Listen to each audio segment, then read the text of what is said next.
Des milliers d'étrangers se réfugient aujourd'hui dans les sous-sols des immeubles. Mozambicains, Nigérians ou Zimbabwéens, tous ont une histoire à raconter. Béatrice habitait d'Anvers, banlieue pauvre de Johannesburg. Elle et son mari ont été torturés avec un fil électrique. On leur a volé tous leurs biens. Ils ont dit « Rentrez chez vous, vous nous volez nos emplois, on ne travaille pas à cause de vous. » Mais c'est pas vrai. Nous, on est prêts à faire n'importe quoi. On prend même les petits boulots mal payés.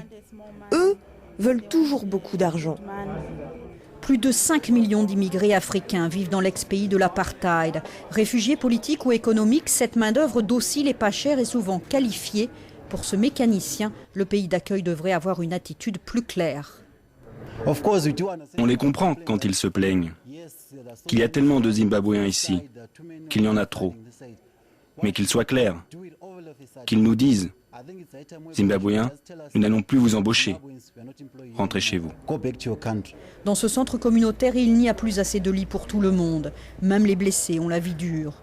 James est arrivé à Johannesburg l'an dernier. Il est instituteur et s'il le pouvait financièrement, il rentrerait bien chez lui, au Zimbabwe.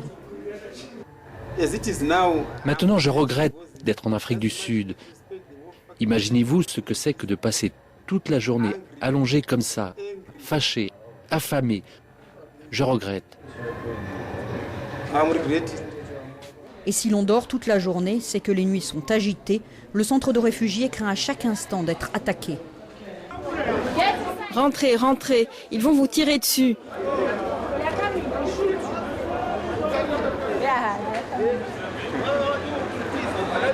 Si ces étrangers traînent dehors, ils vont attirer les problèmes. Nous les voulons à l'intérieur, c'est plus sûr.